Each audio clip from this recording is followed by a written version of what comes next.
Hey everybody, it's Kevin Pannell here with Clay Surratt. We are People Process Progress of the New River Valley. We're in Galax, Virginia at the Curtis Bartlett Fitness Center. Today we're going to talk to Clay, who is a veteran Jiu-Jitsu Black Belt, MMA fighter, trainer, a lot more veteran, which we'll get into and learn more about Clay. So he's the second person that I met through Team Mannon and Brazilian Jiu-Jitsu that we're going to talk about, learn a lot more about him. So thank you very much for coming, for watching, listening, sharing this. Thank you, Clay, for your time. Yeah, absolutely. Thanks for coming all the way down here. You bet. You bet. Yeah, we were talking earlier. So we're in Galax, Virginia. I'm in Blacksburg, Virginia. So a little over an hour to here. And as you said, you've been making that trek up to Team Mannon for quite a few years now. Yeah, I mean, it's worth it. You know, Tim and that whole environment, it's a good environment to be in. So when I first started and you looked in the area, there's really nowhere to go that is as good or has the quality that Team Mannon does. So right, yeah, worth the drive. Right on. Well, cool. Yeah, let's let folks know where you're from. Take us up to when you joined the Army, and then I'm sure that'll spark a whole bunch of conversations as well. But let us know, did you grow up in Galax, or where'd you grow up? Yeah, so, you know, a little history. My father was a Marine. He met my mother in California. And so they slowly made their way from California to North Carolina. And then with me, the last child, we moved here. This is where my father's family's from. Okay. So, yep, I was born and raised in Galax.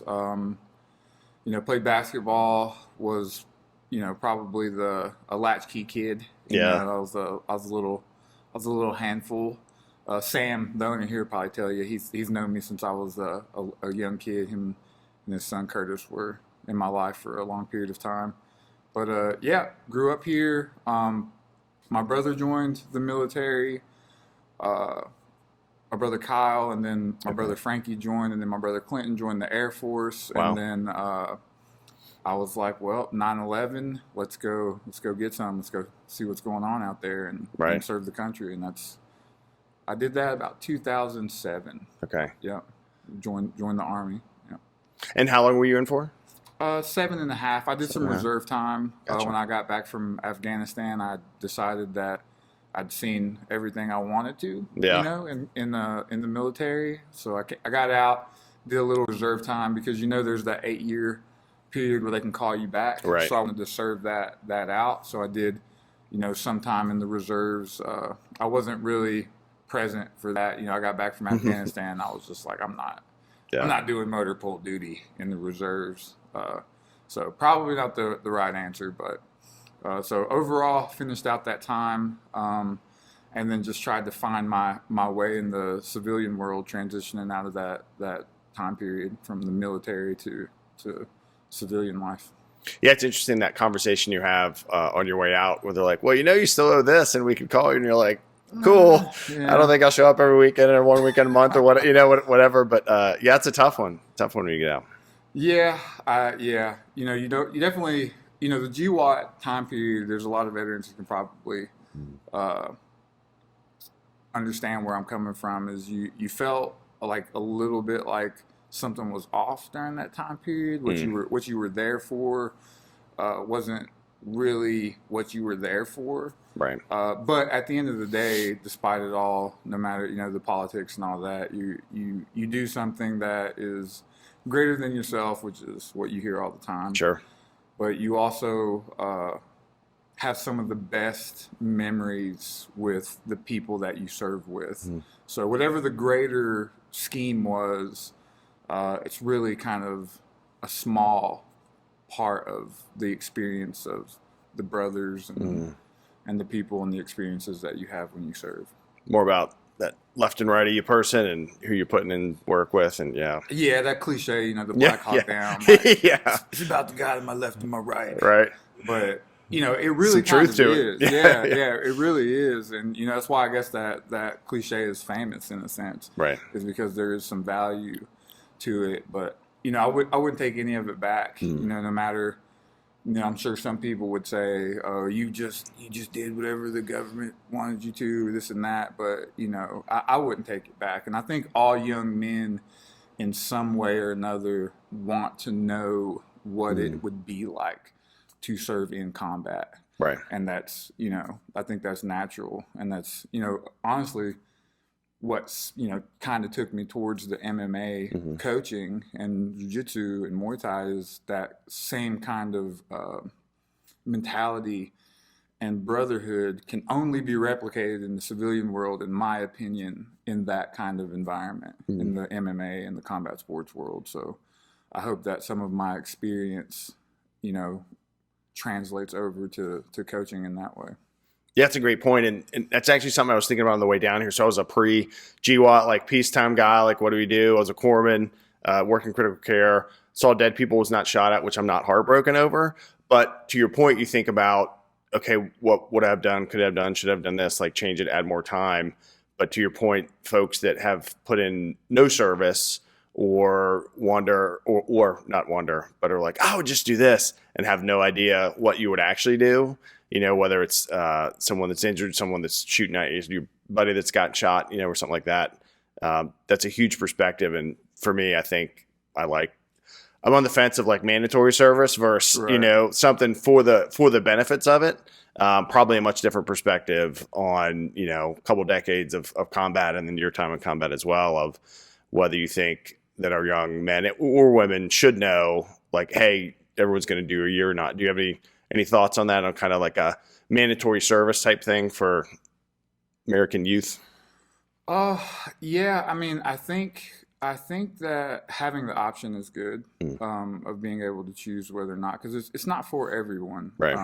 And that's fine, right? Like it's good, but at the same time, especially now where the currency is attention, and I have teenage boys, and it's really hard to fight against the attention, right? Of getting their attention and having them want to do something bigger than the small town of Galax.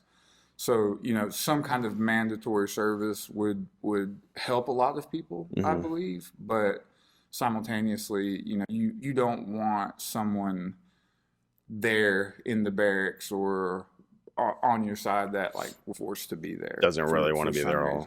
Yeah. So, maybe for non-combat roles, but I just think it's just such a tricky issue that it would be hard to say that like, yes, I would, prefer mandatory service. But Right. I think that as a young person, if you don't know exactly what it is, or have an idea of where you want to go in life, Right. it's definitely a good option, because it doesn't necessarily mean like go to combat, go be an infantryman like I was. It could be just to get a technical career, see the world, get the GI Bill, and then decide like, okay, where do I want to go? Because as you and I know, you're older than I am, but I'm almost 40. 4 years. Yeah. At 18 after school, that's a blink of an eye. Yeah, for sure. That's a blink of an eye. Go do something that's uncomfortable, and take some chances. So that's kind of my thoughts on that whole mandatory service aspect of it. It's a good point. Yeah, I think when I went in, I was volunteer firefighting, delivering car parts and working at a vet. And I was like, then I saw the movie Navy SEALs and I was like, oh man, I'm going to go swim and realize I don't like the water as much as I thought. And I was like, all right. Yeah. But to your point, what you get out of it and then realize, because I used the GI Bill in the college fund and all that and get your degree and it helps. And you're doing something hard.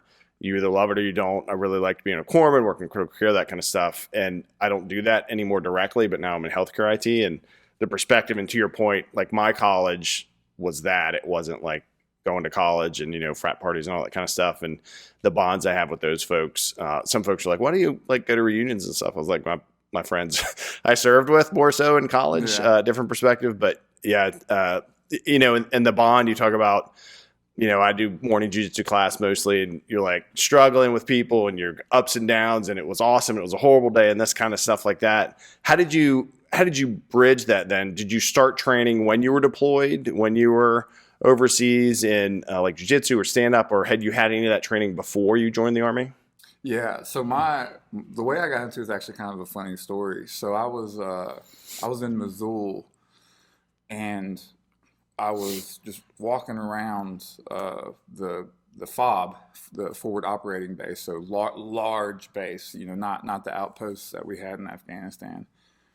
and we were trying to get a good picture of Missoula. If you've ever been there, it's like, this old Kalot looking city with that just goes and goes and goes and goes. So me and my buddy, we're trying to get a good picture, and we end up walking onto the Special Forces area of the base, and a guy came out with his 4-wheeler, and they come over there like, what are you doing? They take our camera, and we're like, oh, we're just dumb privates, we have no idea what we just did. We walked onto the SF base, but those guys then later, we actually seen them in what's called the MWR, the Wellness and Recreation Center there, and they were on the side doing jiu-jitsu, and so they recognized me, and they were like, hey, come over here and let us like wrestle with you, let us roll with you.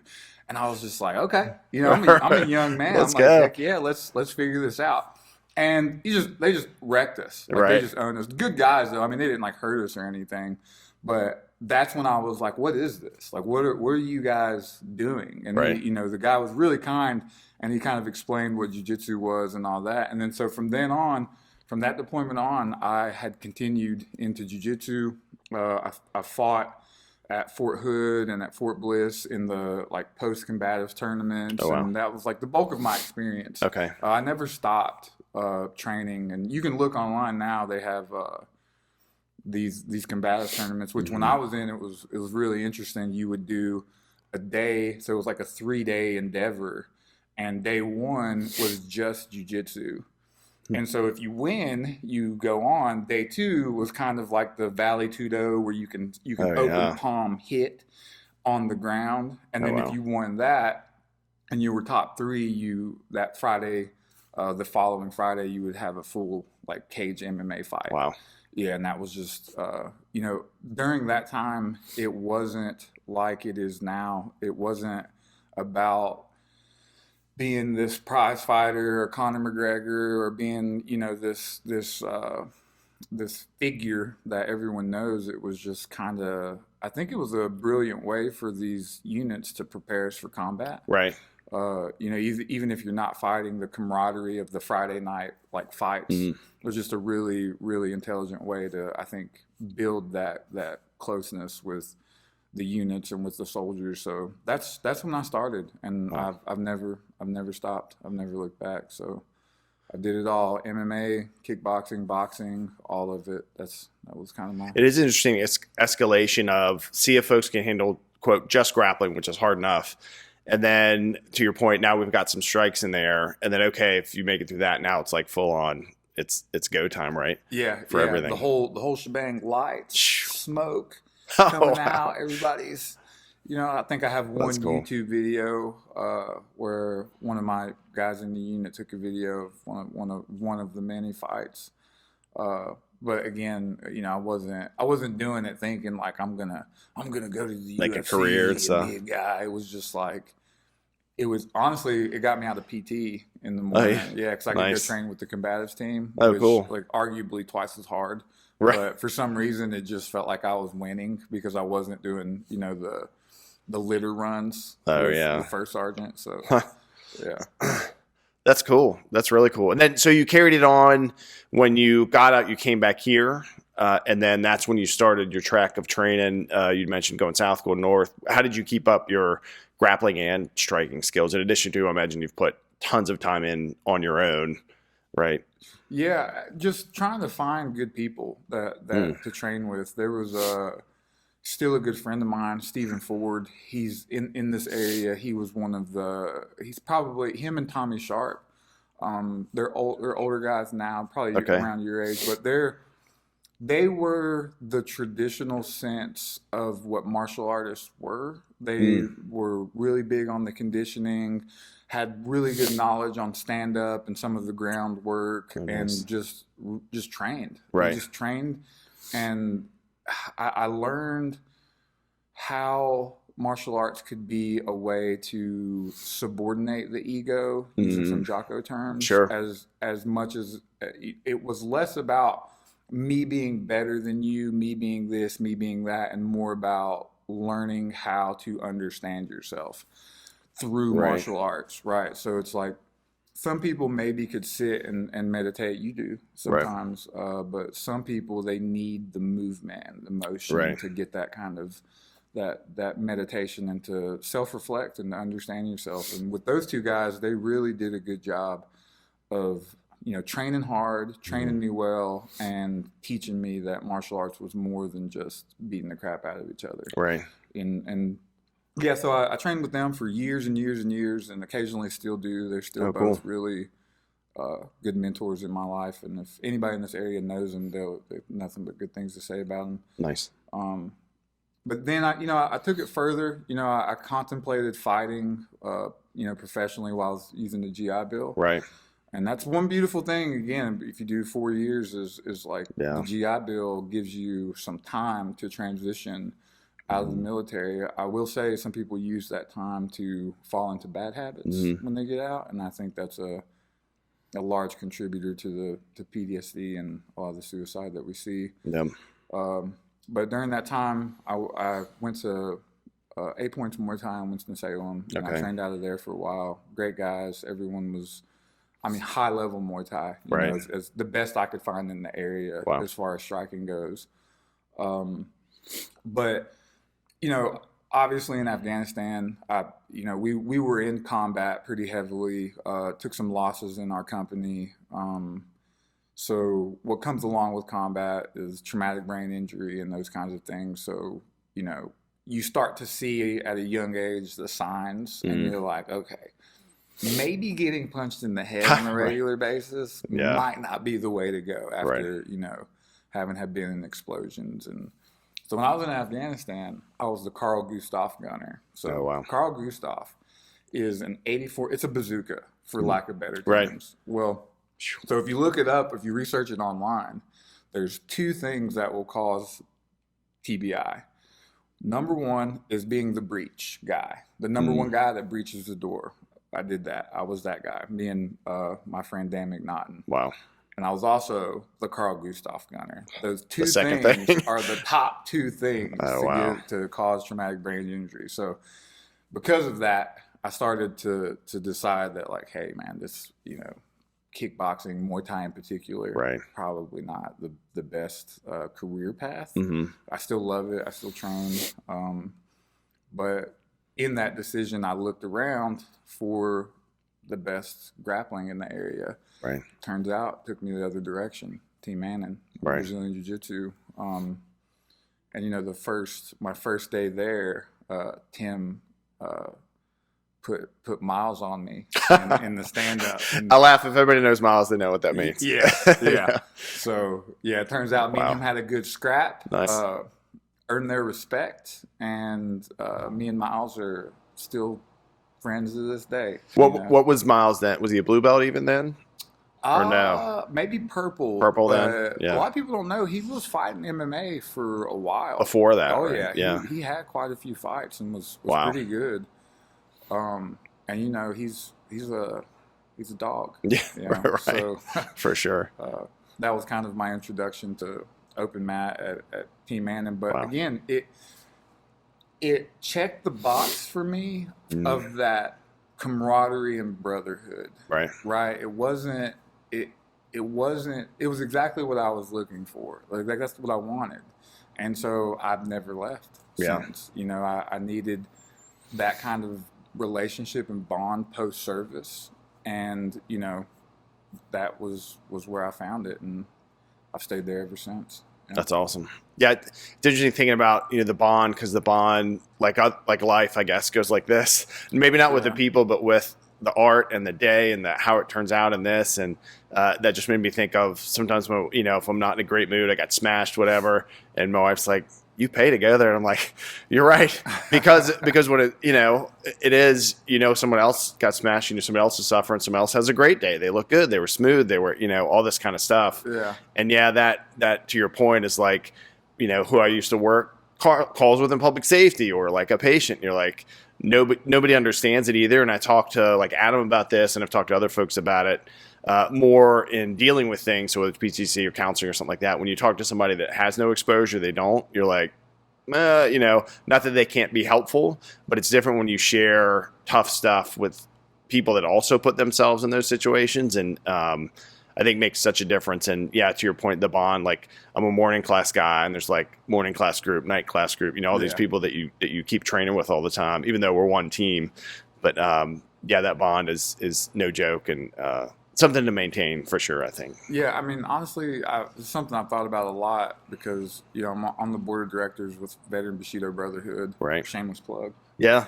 But, what I like about jiu-jitsu and combat sports in particular is, there's always these memes of like you got a doctor and a stoner in a jiu-jitsu room, but the common denominator is everyone routinely seeks willful adversity. You're coming in there to do something hard, right, all the time, and there's no guarantee, like you were saying, that it's going to be a good day. Right. You could literally get choked and beat in a one-on-one, hand-to-hand scenario. To do that regularly, right, takes a real sense of humility, of fortitude, all those words that you hear. But when you enter into a room of people, every single person is doing something that's uncomfortable and hard on a regular basis. And those are the kinds of people you want to be around. Right. Some people go their whole lives and never know what that is like. Right. And when you find people, no matter how different they are from you, that do that on a regular basis, that's the community. Yeah, right. That's for sure. That's the brotherhood or sisterhood, whatever you want to call it. It's surrounding yourself with people who want to do hard stuff on a regular basis. It's just, there's nothing better than that. I agree. And to that, the folks you like us, Miles, smile with you, joke with you, smash the shit out of you. Yeah. But then also, if anybody else came in that's not in that, right, and had a problem, it'd be like, everyone goes, look at them like, what are you doing? These are our people, kind of thing. That, visiting folks, you see that too. Someone visits and they want to, prove themselves, and Matt enforcer, all that kind of stuff. So it's a great point of the bond you make. And it is impressive to your point of, so many memes are true. Especially the variety of people that you see in there, which I think makes it great. And to your point too of like Arma, super tough, also welcoming, like someone's in, oh, it's your first day, okay, let's just kind of do this or watch that. It's we're not in, and Tim will say this, and it too, probably when you started, and certainly when he started, it was like survival of the fittest, right? And it's evolved, and folks are still going to get some weight put on them and crushed a bit, but I think it's super hard, and it's welcoming, especially for people that are like, all right, I'm going to stick with it and check it out. Yeah, we talk about community a lot, but there also is the downside of the community in some ways. You're hearing all this stuff with Andre Galvao and all the essay, some stuff I know you can't put on YouTube. They'll blot you out, but you got to be careful, right? Like you really need to. It's like a good therapist. You don't just go to the first therapist and you're like, I'm going to stay there. Go to a couple. Go see numerous therapists to see where you feel the most comfortable, because not every gym is a good gym out there. I'm lucky. We're lucky. Yeah. We got a decent place to go with good people, but I try to think about people out there in the world, and it can be, you need to pay attention. You need to be careful of what, just because it's jiu-jitsu doesn't mean it's a good community. Right. You gotta do your due diligence out there. So, that's another one of the things I've seen. Is just because you're a black belt in jiu-jitsu doesn't mean you're a black belt in life. Yeah. Which is super true. Yeah. Yeah. I mean, it's like that with anything. That's probably one of my biggest lessons I learned in the military is rank doesn't mean that you have authority and power over people, right? Like if you are a black belt, if you are a sergeant, or if you're on the top of the hierarchy, that means you need to earn the respect of the people underneath you. You don't just have it because of that title. Just because you're a black belt doesn't mean that you can, be disrespectful to people underneath you because of your title and your rank. It comes with the responsibility of being more of a good person, right? Having more integrity, because it is inherent that if someone looks at you and you're a black belt, they expect, right? Like people expect you to have all of the values and the character traits that come with it. So it really is unfortunate to me that in some ways the traditional sense of what it means to be, a higher rank is kind of lost. Mm-hmm. I don't know. Maybe we could associate that with like no-gi being more popular, so you're not wearing the gi, and do belts even matter? And that's a whole that's a whole genre of conversation. You're not kidding. But to me, I like that there is an implicit thought process to the general population when they see a black belt, that you're a good person, you have integrity, you're disciplined, you can hold an environment and a space, and I think we should earn that. I think we should earn that. Every belt, every blue, purple, brown, all of those things should be built into you if you're in a good environment. That makes 100% sense. Yeah. I get it. Yeah. And to the leadership aspect of it, as you move up, you owe the people that military is a thing, but it happens in the corporate world and everywhere else, where you might promote and they don't, and they might be salty about it. And you're like, all right, but this is where we're at, but let me help you, get there or do whatever, help that next person kind of get to where you are, and those kind of things. And jiu-jitsu, at least, not as familiar with Muay Thai, I imagine it carries over in combat, like same thing, right? It's going to be hard, going to help you.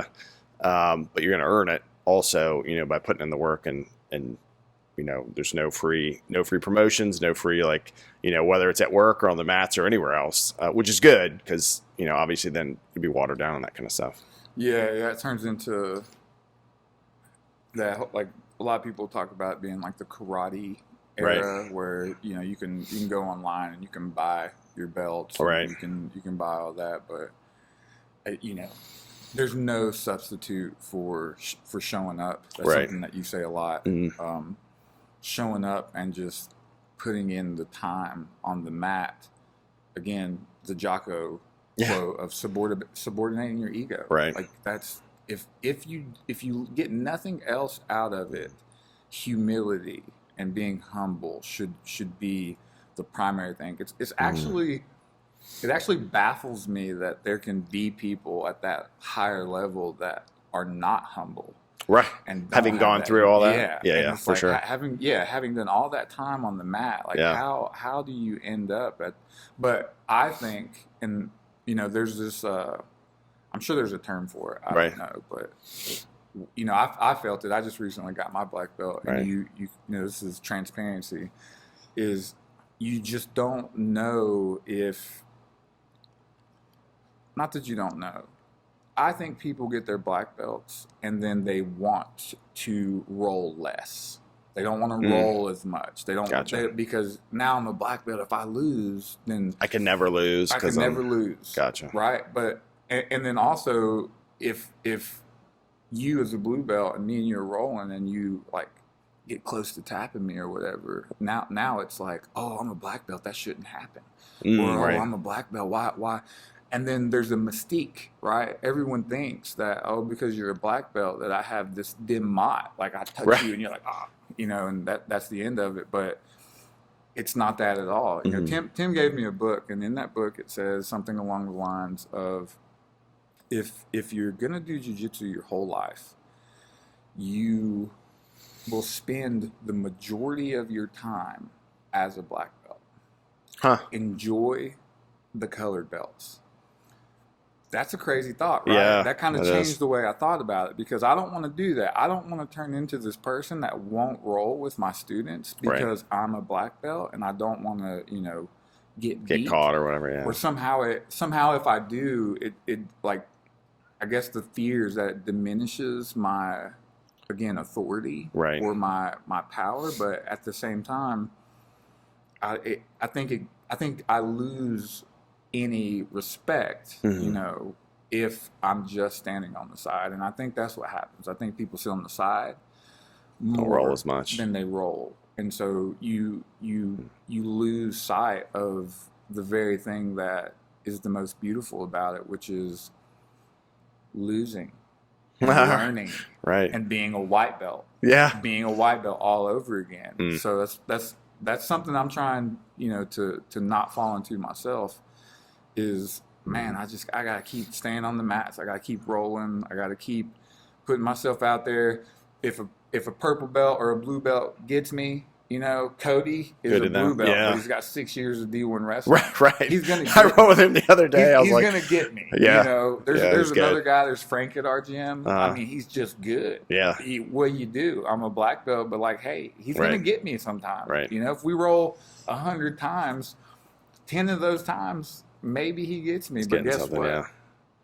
I think maybe they'll respect me more that I stay on the mat. You know, Yeah. I don't sit to the side and sit out for 5 rounds and then come in 1 round and choose my person. You know, I just roll. I just go. Keep going. I just roll. Like it is what it is. You know? Funny. It's funny you mentioned that because roll with him first time in the morning the other day, and I was like, oh, this is a whole nother thing. I mean, you know, wrestlers come in there. We have wrestlers a good bit that come in and they're hard to deal with, right? Even if they've never done jiu-jitsu, because they just know how to control people. Yeah. And the athleticism is a whole different thing. But to your point, I learned because, you know, when someone they're on bottom and they like to throw their legs up and over to take the back, and it's, you know, they're young and agile, and you're like, oh, now I got to think about defending that now, but now it's another thing to think about. So, and, you know, analogies, which I think we equate to the hard stuff we do plus work and all that of, you know, as a boss, as a leader, like if you're like, oh, cool, I'm the manager now, and now I don't have to do all the other stuff. I was listening to, you know, where a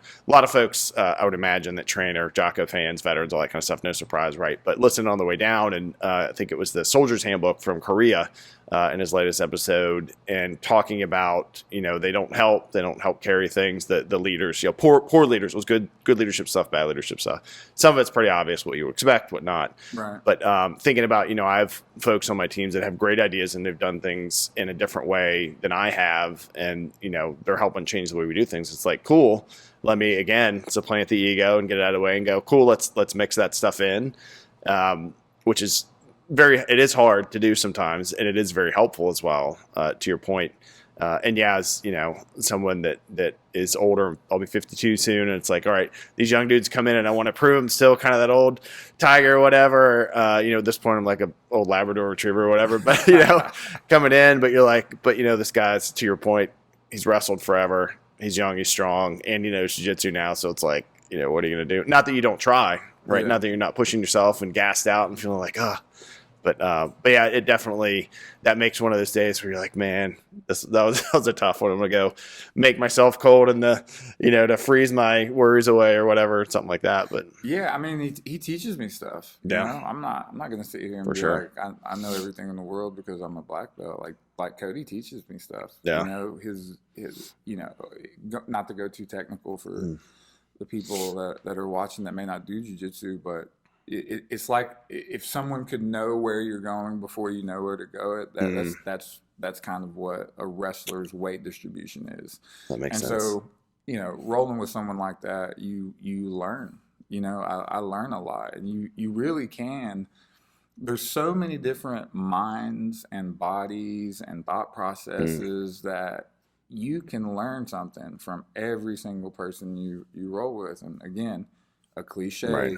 You can learn something from everybody in life, but it's real. It's more real when it's physical combat, and so that lesson could be, you know, taken in, and then, like you're saying, in the professional world, apply that. Right. You may be the manager, but the new person coming in may have something that they're telling you that could be useful, that could help, and as the black belt or as the manager or as the boss, our true job is to facilitate that environment, is to facilitate the ability to communicate with everyone, no matter where they're at, and get something out of it that makes everyone better. It's not that I beat everyone. It's that I listen to everyone and then try to take something from that. And you know, a good example, there's a young guy here, Edwin, he wrestles. He's just been doing jiu-jitsu for 6 months, but we went to Cody's class the other day, and cool.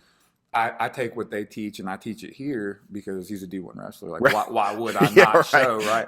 Yeah. But you know, we were escaping the single leg, and I forgot like a detail, and it was just, you know, keeping your head closer. And Edwin pointed it out, and on retrospect, I felt the most proud of that moment because he could say it. It's comfortable saying it to you. He could tell me during the class. And I was like, that's a small win for me. Not that I beat everyone, not that I won my rounds. Right. But he was comfortable enough to be like, hey, coach, you know, remember that one thing you said about keeping the head up? And I was like, oh, stop the class. And I was like, Edwin made a really good point. I completely forgot about it.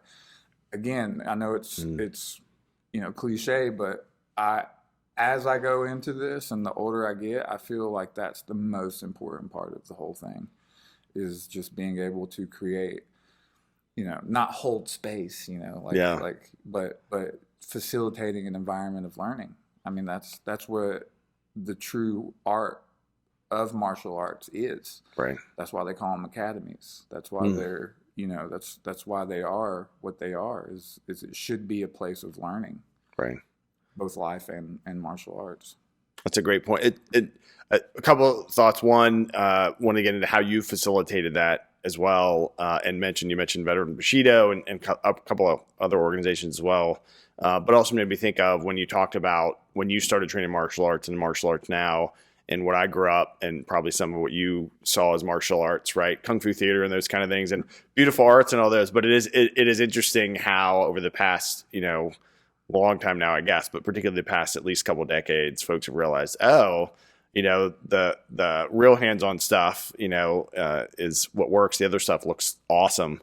But, you know, it was a very different landscape of when we use the term martial arts, where essentially it used to mean people on wires flying through the air, you know, that kind of stuff. And now it's essentially, you know, combat sports. But that there is benefit if, you know, you put your kids in Taekwondo, they're going to learn discipline. They're going to they're going to do all those kinds of things. Thinking of no shade on Taekwondo, but just it is usually big schools, a lot of kids there do this and promote that kind of stuff. But the discipline act versus like kind of the combat sports martial arts is just a different animal, right, so to speak. And I imagine how you apply it and what you take from it is to me the most important thing. But it just made me think of what I used to think martial arts was and what I think it is now. But I think also, as I say this to my, you know, out loud, of, you know, it's still martial arts, but what's effective and what's not, and what's going to really push you and what's not, you know. Yeah, I like to think of it as the way I like to talk about it is I believe that there's restorative martial arts, and then there's actual like combat martial arts. Right. So Tai Chi, some of these other, it's not. I never want to be dismissive and be like, oh, well, that's you can't do that. It's not going to work in the real world or whatever. It has its place. It's restorative. You can learn a lot about your body. Like I said, some people need to move to meditate. Right. Some people can sit and meditate, which is harder in my opinion. But then the restorative martial arts should not be confused with combat martial arts. Right. Yeah. I mean, you see it all the time on like YouTube and stuff. I know there's a famous. I get to actually talk to Rob from McDojo, who shows a lot of those, and you're like, yeah. But people pay and they're like convinced, you know. And I think it's tough. I think it's because they don't distinguish themselves. Right. You know, I think if people like could put a category to it and be like, yes, this is restorative. This is for you to learn more about your body. They wouldn't get confused and think that you're going to go into the gym against an MMA fighter and do Tai Chi and beat them. You know, I just there's two different applications both very useful, Right. but the goal is very different. Yeah. And so, we got to stay true to what the goal is. And to me, Tai Chi is they're what they call it, the morning salutations that they have in Tai Chi. Right. I think here at CBF they do like older people have classes, and some of their bigger classes. So if you were a martial artist and you could come teach the sun salutations, Right. I think that would be great. Yeah. Right, for older people and Get moving. for young people, for young kids, right? Yeah. Attention. The sun rises and goes down, and that's what the sun salutation is, and that's how you move your body. And it, teach young kids, older people move. It's beautiful, and it's Right. a great art, but it's not going to win you a jiu-jitsu competition. Right. That's just the reality of it. Yeah. So we're talking about the enablement. So you trained, you get out, you're still training, picking that up. When did you kind of think, hey, I want to keep training more folks, probably less captive? I'm sure you trained folks, right, when you were fighting too, showing them things. And now you're back here, you're training, you're going north and south on your own. And then you head toward, and this is probably more recent years, like Mindful Guerrillas, Guerrillas ATX, Veteran Bushido, Curtis Bartlett. But when did you start thinking in your training time, like, hey, I'd like to share this? Because you're also very active. We'll share all your contacts and stuff too, as well, on, sharing fitness and wellness and mindset and those kind of things. When did you start thinking, hey, I want to now be the enabler, like folks enabled me to grow in all these different ways? That's a good question. I don't know if there was a specific moment. Professor Mannon, Tim, he kind of seen something in me, I guess, and allowed me to start coaching the kickboxing classes. Oh, yeah. And, whether it was conscious or subconscious, or it was just a relationship, and then elsewhere in life, in different areas, it seems like taking complicated things and seeing the foundation of it and then conveying it in words was something that I'm naturally inclined towards. And Nice. it actually I realized that I could do it decently when I was a substance abuse counselor. Oh, wow. Right. And so what I found is, down here in Galax, they have, I don't know if I'd say the name, but Life Center of Galax. And, a lot of the times it's Medicaid, Medicare, it's court appointed. So you're not getting people who are in rehabilitation because Like, I wanna be there. necessarily Right. want to be. Now, not all, some people are there for that reason. Right. They just can't afford care. So that's where they end up. But if you get in a room full of 120 of those people, they're not going to sugarcoat Right. your delivery of information. Right. So I definitely was put in a scenario where I had to speak in front of the group on a regular basis. Right. And it turned out that I did decent at it. And Nice. I didn't get a lot of negative feedback from people who will tell you Yeah. almost immediately about anything that you're BSing them on. Right. They don't want any BS. So I started to learn that maybe I'm a decent educator, that I can make things understandable to people in a way that doesn't belittle or overcomplicate or just meet them where they're at. And so I started to see, and other people gave me that feedback, like my supervisors and people in my life, that it seems like something that you're capable of doing. So I've just continued to do that. I enjoy educating people, and I, most importantly, I enjoy learning from people. Right. I learned in substance abuse, there's a term called empathy fatigue. And something I didn't know about, up until then, where, when you deal with these difficult populations for a long period of time, you can actually get fatigued in helping. Right. Like it kind of wears you down. And so I started to learn about these concepts and how, if you don't develop strategies very much like, a manager would, Right. of how to stay engaged with the people around you that you're serving, then you become fatigued and you become, tired. So my biggest lesson from substance abuse was remain curious.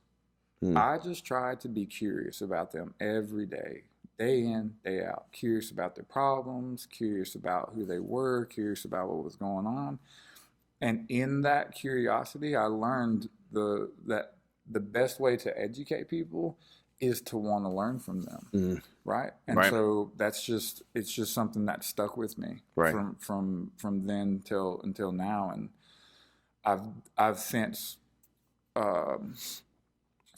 sought out the education, the classical education in college, both undergrad and graduate, and continued my learning process on the mats. Right.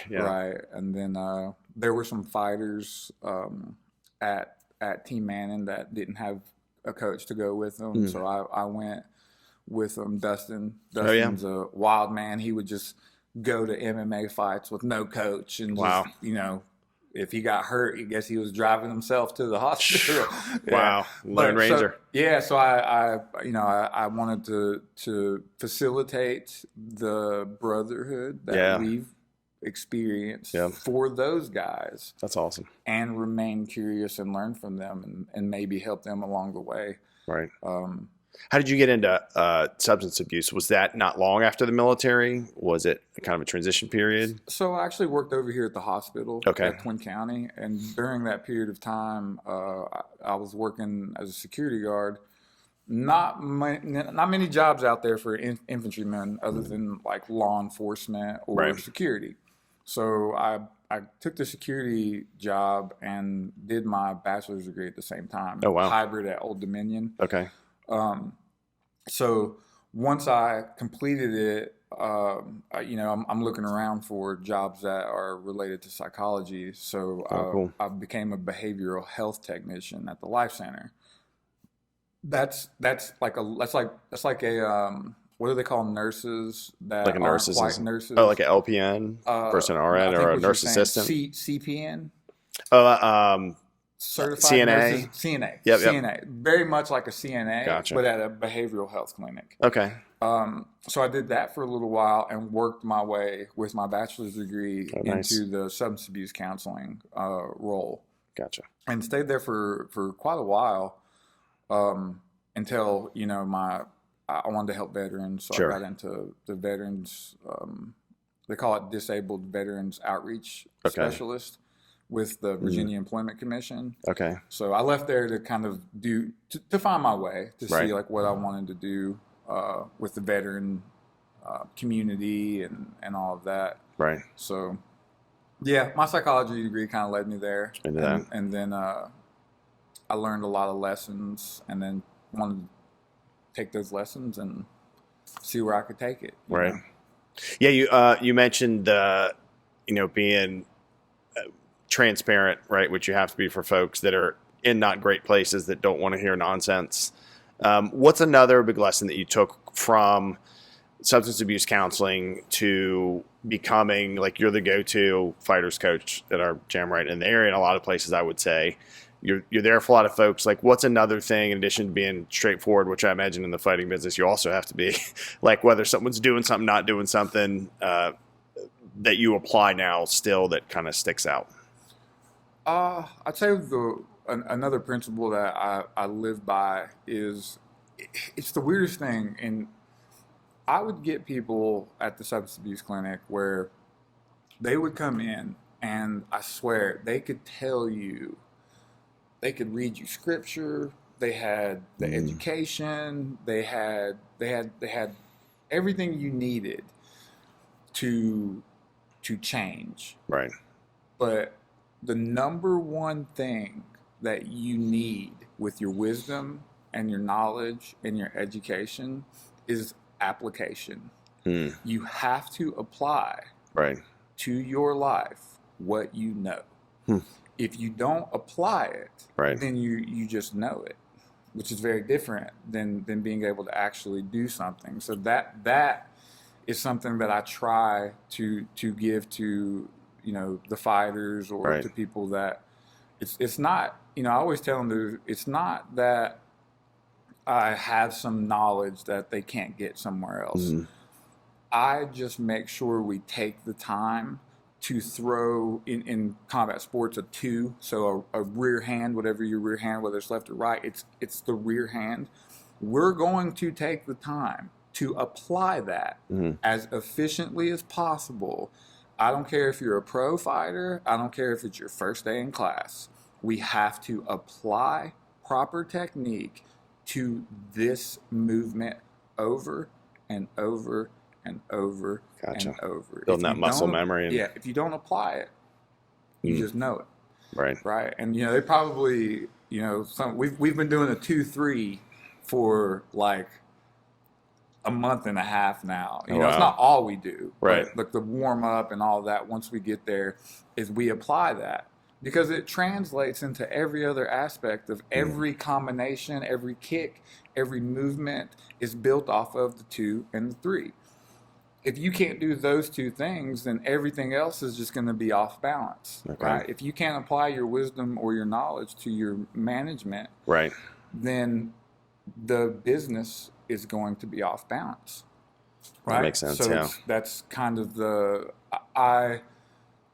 I think the lesson, and to answer your question that I took from it, is to apply the fundamentals without apologizing, because it's better. It's better for everyone, even though in the moment they may not feel like it. Without apologizing, because some folks just want like more and something that's flashier or something like that versus like over and over and over again kind of things. Yeah, I mean, I felt for a long time, I felt like as a coach, I had to entertain people. Like they come into the class and I had to give them entertainment and to make them. This will be fun. Yeah, let's do that. And then over time, you know, especially when you meet someone, again, we talk about Cody a lot, but he has a solid mindset. Nice. It's an irrefutable desire to do those fundamental things over and over and over and over again. And so once again, you see people like you who are also very disciplined on application and foundations, then you know, like, okay, we're on the right track here, right? We're on the right track, because it's not just me that thinks this, right? It's everyone that thinks this. And so you start to see it, you know, it's like, okay, now I can judge how the skill level of the room is based off of how well they can throw a 2.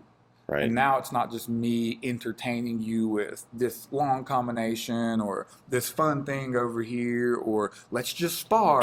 Let's just spar. It's I can genuinely see progress in people. Nice. And that's like the most important thing, right? People, progress, process. Oh, there you go. Look how that. He knows what's up. Right on. I mean, well, yeah, perfect transition then, and plug. So to that, is that what led you to, which is super cool, Mindful Guerrillas, to Guerrilla ATX, to kind of your own brand, which is more than just fight training, like it's mindset. It's a whole bunch of things.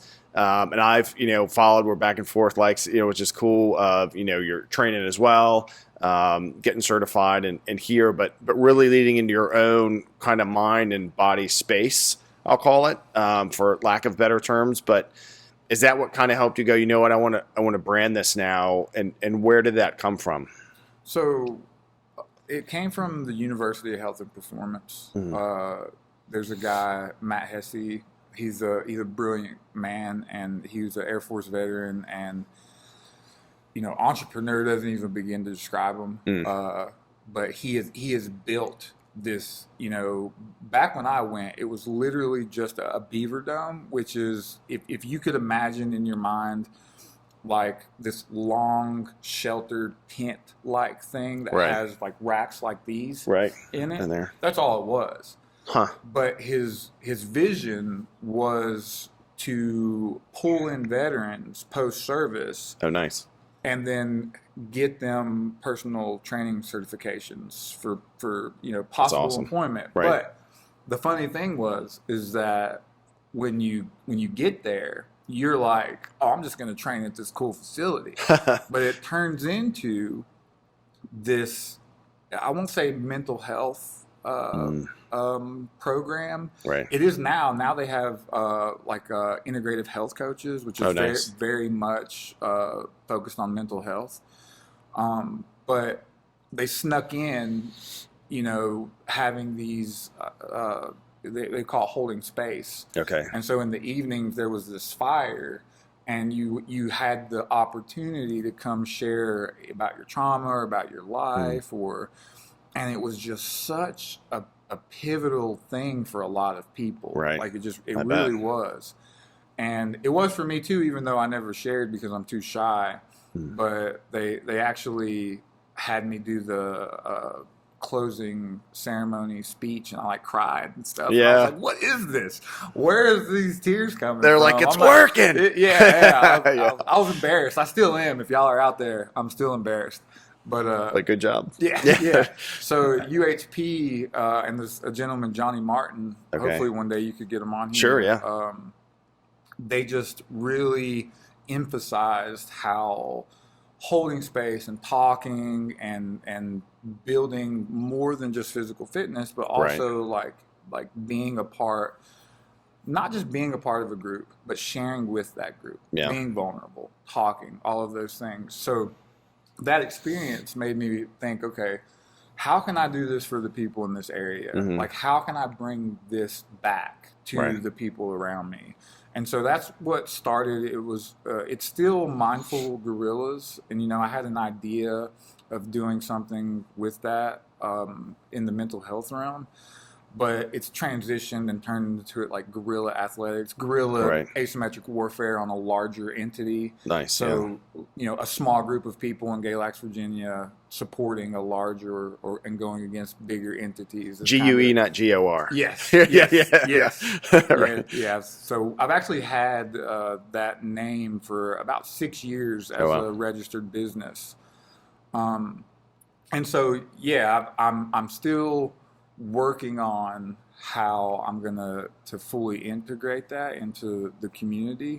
But right now I'm using what I've been doing the most, which is combat sports, and jiu-jitsu and all of those things. And I also help here a lot with Curtis Bartlett Fitness Center, just with some of their organizational leadership stuff. They're really great and really receptive towards me. Sam Bartlett, he really allows me to grow as a leader. Nice. And Caleb, his son, he's younger than I am, but he's an impressive young man. He also is very receptive to like my ideas and kind of sharing that community and that idea of making each other better through sharing ideas, holding space, and trying to their mission statement is transform communities through purpose-driven fitness. So that's aligned with what I want to do. Yeah. I'm just more on the veteran first responder LEO side, but also the community. So, kind of aligns, I mean, and that's, to that. So we're in the Curtis Bartlett Fitness Center, which is awesome.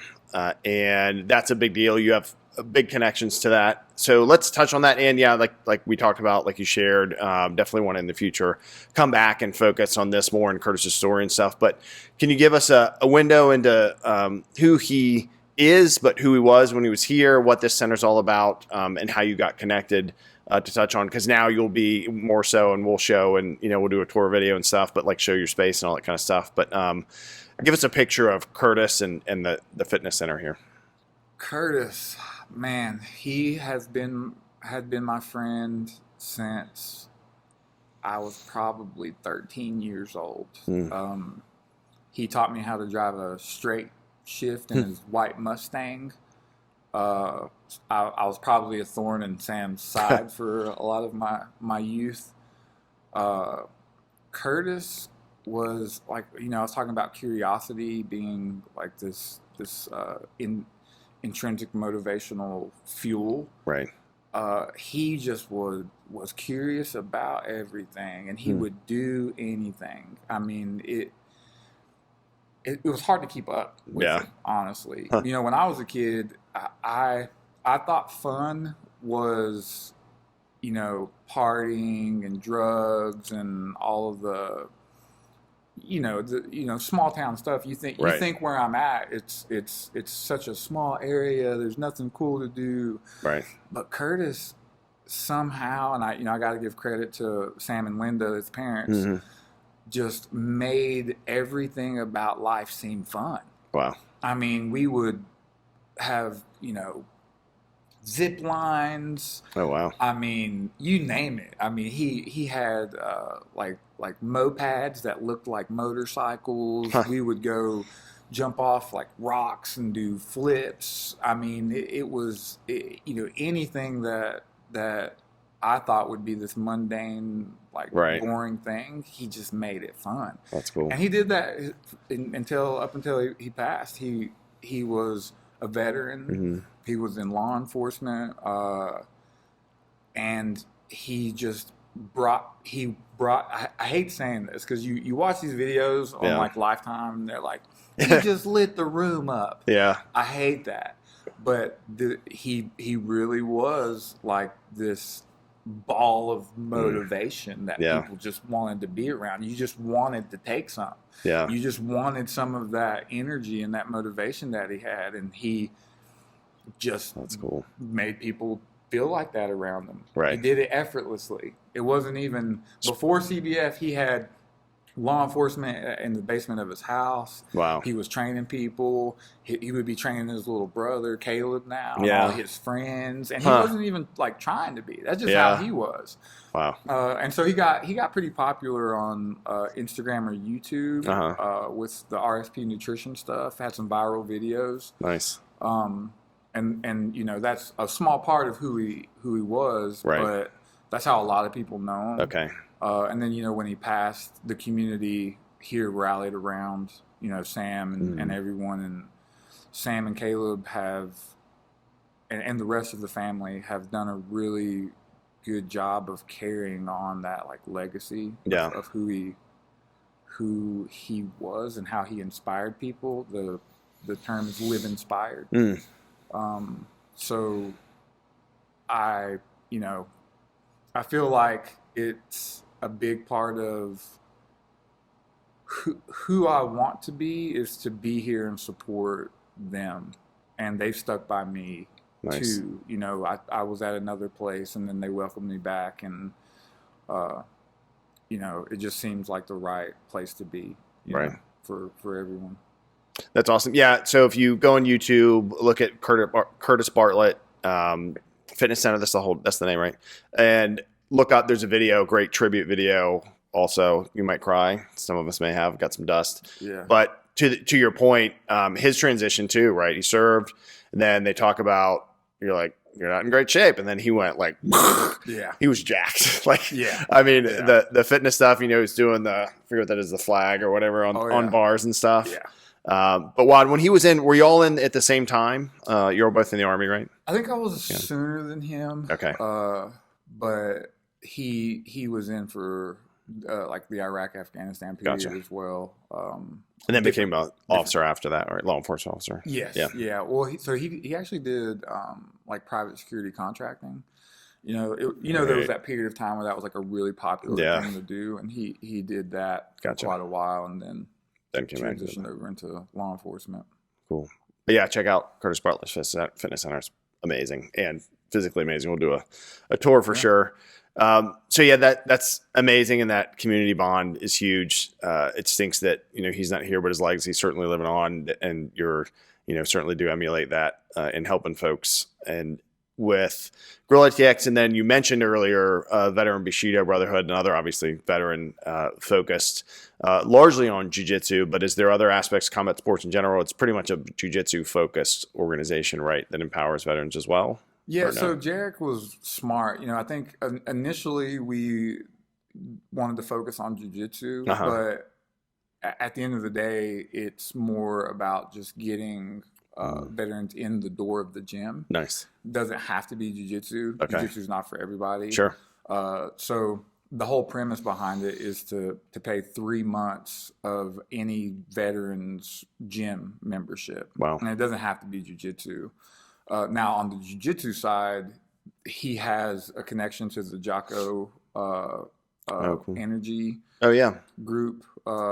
Jocko Fuel. Jocko Fuel. Yeah. So there's a gi and a care package of some of that stuff for the jiu-jitsu practitioners. So, that we're still kind of mainly on that angle. Sure. But it's really just to get veterans in, which, I believe in. I think it's a good idea. I have a lady I train, she's a firefighter, but, her a significant family member is going through some health issues. And, I want to remind her during the hard time, or I did remind her that, it is about fitness. Sure. You want to be healthy. Right. But something that people often don't think about is finding roots in routine.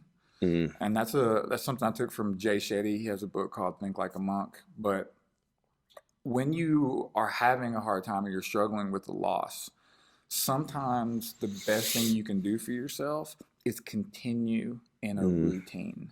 And showing up at the gym in front of people, no matter what's happening in your life, it can save your life. Yeah, it really can, because you just keep following the routine and you keep pushing through and you keep finding that life can go on and it can get better, and it gets better if you share your time with people and a community. So getting in the door, right, getting people to continue to train is more than jiu-jitsu. Right. It can help people in all areas of their lives. So veterans, we all know the statistic of how many are lost a day, and so finding community and showing up, man. That's it's just such a pivotal aspect. And a lot of us veterans are just hard headed and we don't want to do it, Right.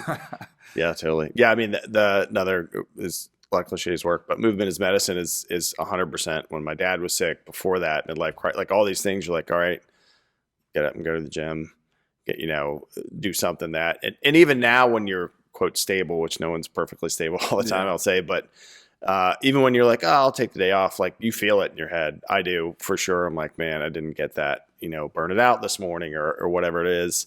It makes a huge difference. And to your point, the movement and science wise is as good or better than some of the meds that also folks will be pushing. I'm not going anywhere with that. Although I've said that before, I found much more benefit from diving into taking action on the stuff that helps, keeping moving, and then balancing, what skills over pills versus, I need a little help with this or whatever. But by far the movement, the exercise of some sort. And I think that's another thing too, is some folks are overwhelmed, right? So say they did get in bad habits. They're super out of shape.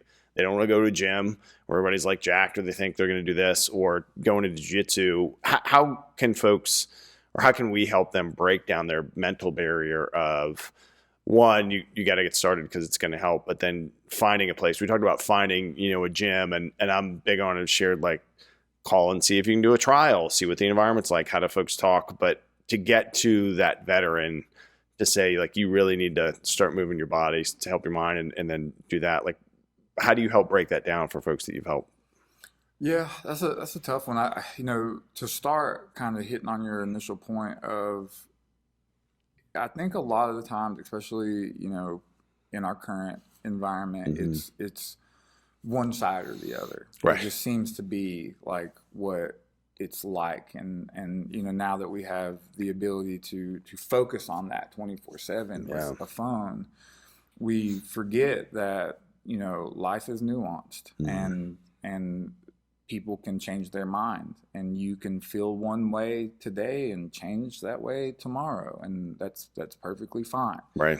So it's not to say that, you know, medication isn't good for you, but so is fitness, Right. and so is community, and one of the two is going to be always there, no matter what the status of the country you live in is. You know, you're not always going to be able to get your pill, but you will always be able to have your health, Right. and you will always be able to a certain extent, and you will always be able to have a community if you choose to engage in that. You know, I think with veterans, it's tough because, you know, especially in the GWOT era, we were kind of fed a narrative of who we were supposed to be when we got back. Right. We were supposed to be the broken, troubled, shell-shocked veteran that, and you know, I'll probably take some heat for this, but I sometimes wonder if the disability pay keeps us inside and not out working, and that may be a bit of a crutch. And if you are getting that disability pay, you then need to substitute working, and not necessarily like, you know, something that you don't want to do, but that waking up, right place, right time, right uniform is also medicine. Right. And so showing up somewhere on a regular basis where people expect you to be there, if you get the disability pay, you can choose where that is. Right. But go somewhere, whether it's the gym, and share your knowledge, share your experience. Yeah. If you were in the military, you know something about leadership, good or bad. Right. And so we are, you know, should share those experiences with other people. I fear that a lot of people get this money and they get back and they're fed this narrative of you should be the drug pill popping broken veteran that, you know, can't function in society and needs to know where the doors are at all times. And that may be true for some people, but it's also true that you did something that 1% of the population could do. You have experiences that not hardly anyone you know could even understand. You understand leadership in a way that other people won't. Right. They don't have the applied and practical application. And you are part of a community that is rare, and it's going to be even more rare as time goes on. I don't know that we'll see like a boots on the ground type of war in the same way that we have in the past. I don't know if that'll ever exist again. So like you guys out there that are veterans, share your experience, share your knowledge, get out and be a part of the community, because now more than ever, we need leaders. We need real leaders. And, you know, I hate to say, you know, going back to what I was talking about, but UHP has really nailed it on that. Not, you know, they don't give me anything. You know, I don't even know if they like me there or not, but not that they have a reason not to, but sure. I don't get anything from saying this, but the idea of, you know, a personal training certification or just getting back out and being vulnerable with your community and with the people around you is it has to happen. Right. Or you're going to self-medicate. Yeah. You're going to isolate, and your world's going to start being as big as your shoelaces. And we all know what happens when that, not good outcomes. And that's a good point too, as much as the stereotype of, like you mentioned, right, can't deal with it, it's horrible, you just got to do this, sink into a bottle, pills, etc. Is there's also a bunch of other people that haven't done that. So like, look that way, look up at the folks that dealt with the same stuff, right, differently, because different humans, and there's so much to take from that, I think, to your point, because which, if you get in a spiral, let yourself keep going down. I know it feels like you're not letting yourself. I think that's the free will and the choice and the action you mentioned earlier too, of really having to, and I think the straightforwardness you'll get from your veterans too, to tell you like, you're fucking it up. Yeah. Let's go. Right. Because your real friends, brothers and sisters, family will tell you that. The folks that are nervous to say something will let you keep going. They're like, well, I don't want to get in their business. And you're like, well, if someone's crashing, that's when you should get in their business. You know what I mean? Probably before then, which is hard. It's a hard thing to do for sure. But, and you'll find out, like, everybody's got, like you talked about, counseling, sitting around the circle, whether it's with other veterans at the fitness area or substance abuse. Like, one of the greatest things I found out the first time I realized, hey, I'll go talk to somebody and see how it goes, or call people and talk to them because I was in a horrible spot, is like, everybody's got some shit, and it's helpful to hear their shit compared to, you know what I mean? Like, it's a helpful thing. The, what did you call it? Not making space, but like sitting around holding space. Yeah. It's great. Love the term. Great concept. It is a game-changing thing to do that. And I mean, everybody could use counsel. Oh, for sure. Right. And that's the big stereotype in the veteran community, is like, we don't want to go see someone who doesn't understand our experiences of combat, So it's, and that's true. I was in direct combat. I was an infantryman in Afghanistan. Like, I've seen combat. I know what that's all about. And I can say that it doesn't matter who the person was previously in their life, as long as they're, a therapist that's credentialed, that you get along with, that understands you. Speaking and talking to someone is just helpful. Right. We all could use counsel. It doesn't, just because you're seeing a therapist doesn't make you weak in any kind of way. It actually makes you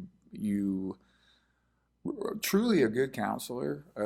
Something I learned in my higher education is our job isn't to tell you anything or like manipulate your thought process in any way or change your mind. It's to help you hear your own thoughts and lead you to your own conclusions that you already have. They tell us all the time, do not give advice. We're not giving advice. Right. We're echoing and letting you say out loud your narrative, and then we help you understand it. Work through our own thoughts and things. Yeah, and like what is meditation? Yeah, you with yourself. It's that. For sure, true. You sit with yourself quietly for so long that you start to hear the reoccurring internal dialogue, and you start to realize that doesn't serve me. Right. Like, what is that reoccurring thought doing for me? Right. Nothing. Yeah, true. Let it go. You got to let it go. And so, I would, I hope, I don't want it to sound as though we're saying community replaces counseling, or vice versa. It's, if you're going on a combat mission, you're going to need all your tools, right? So these are just tools. We got to use them. Don't leave one over here and one over there. Use your tools, and if you have an experiment, if you ever feel bad, go open a door for an old lady. You'll feel better. Now just amplify that. Right. Go talk to someone. Go help someone. Go be a leader. Right. In your community. You'll feel better. Right. Yeah, the helping others helps you, not in a selfish way, but it's also not bad to be selfish when you're trying to make yourself better. But yeah, to your point, it's such a great thing. And I love, you mentioned earlier about asking questions gets people to help solve their own problems. There's Maxwell said, book, Good Leaders Ask Great Questions. And a lot of that, like what you were saying, is sound like that of, like, I'm going to ask questions and then you're going to answer it, but I'm not going to ask you a question that gives you the answer. It's, it's, well, what did you think about this? Do you think you have all the things you need? I think that's such a powerful tool. And like you mentioned earlier about listening to folks, they can tell you're listening, right? Because I'm going to ask the question based off what I know you said, not just like going on the list and asking you questions and you're like, I have no idea what you're talking about, or, whatever. It's a connected back and forth. And that's, I think, such a powerful thing in your advice to reach out to others, help others, pays dividends for yourself so much. I mean, doing a podcast, doing interviews like you've done with, Veteran Bushido and stuff, like talking about those things helps that group. Then the people that listen, there's always, or often, I would imagine, response, feedback, comments, whatever form it takes of, man, that hit right when I was thinking, or, oh, I hadn't thought about that. Right. And that one thing where you're like, oh, another human got a benefit is, of course, a dopamine hit, but a good way of like, wow, that's why you show up and do that thing again, put that time in. I mean, that's leadership, right? Yeah. Like that's true. Leading from the front. That's we hear that in the military, every first day of basic training, lead from the front, right. And in the civilian world, leading from the front can be, in 2 words, servant leadership, which is you're serving those around you. So serve those around you as a leader, and you're gonna find out more about yourself, and you're going to see that you have a lot to offer the world. And that's, I think, a key element to reducing this number that we see on a regular basis. In my company alone, I mean, I know there's been over 5 who have lost their lives to that internal struggle. So, thing. Yeah. So helping others as we do, asking good questions in the Galax series. So in this series, I asked some New River Valley questions, right? But now we're in Galax, so let's focus on here. What is the go-to place you would send somebody to get a meal? In Galax? In Galax, yep. That's a good question. So there's a place downtown called Briar Patch. Briar Patch. I don't know if it's open on Sundays, but it's a good little cafe. They Nice. have like good. I get the turkey bacon wrap. That's like a local spot. I don't want to tell you Starbucks. Briar Patch. Yeah, right. Yeah. You can go anywhere yeah. and get one the same. of those. So there's that place, and then there's Creek Bottom. It's like a local, but it's more of like a sports bar kind of place, but their food is pretty good too. Oh, nice. As well. So yeah, those will probably be the two main spots. And then so actually, Sam's daughter Faith, she opened what's called Boosted Bowls. Boosted Bowls. And so it's on it's on the way out, but it's like a healthy fast food. Oh, nice. So it's not fast food. Right. It's very much like not, how Chipotle has, the food. Right. But it's healthy versions of that. Oh, nice. Like chicken and, it's kale, like kind of stuff. So cool. she recently opened that up. Oh, nice. It's on the way out. So Boosted Bowls. Boosted Bowls. Yeah. It used to be downstairs here. Oh, wow. But they've grown, which is good. That is good. Where would you send somebody to see the great outdoors here in Galax? So that's a good one because we have the New River Trail, and the New River Trail is looks awesome. It's as beautiful of a trail as you're going to find in the United States. That's cool. It follows along the New River. The New River is one of the oldest rivers in the country. Wow. If not the oldest, I'm not sure. It's beautiful. It's scenic. It's flat. Oh, nice. Yeah. So I oftentimes wish that when I was a kid, I would have realized like what I had. Gone there more. Oh, yeah. Because so it's 60 miles. It starts in Freeze, and it's like a Y. Okay. So it starts in Freeze, goes to Freeze Junction, and then it goes to Galax. But if you keep going, it goes all the way to Pulaski.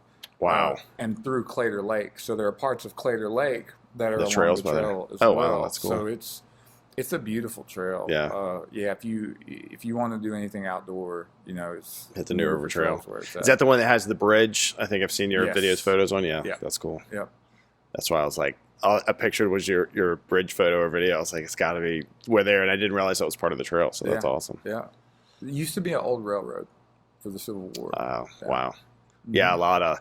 I talked to someone who was a leadership mentor. We did a Gettysburg staff ride, and now the company that did that works with Jocko's company, Echelon Front, and he's one of their guys. And he was talking about the Civil War. We were talking about Gettysburg and leadership and things, but then I looked into this whole region, and I mean, it's Virginia, so of course there's Civil War stuff, but I was like, holy smokes, man, and all the rails and that kind of stuff. Pretty cool. In this area, so what keeps you, we talked about you coming back here after the Army, traveling all around, but what keeps you here instead of saying, you know what, I want to get closer to this, closer to that? So if someone was like, why would I come to Galax? Why would I live there? Why would I stay there? What would you share with them? Yeah, it's all the things. There's good and bad that comes along with like small town life. But I have kids here, and they're integrated into the community and into the school system. Right.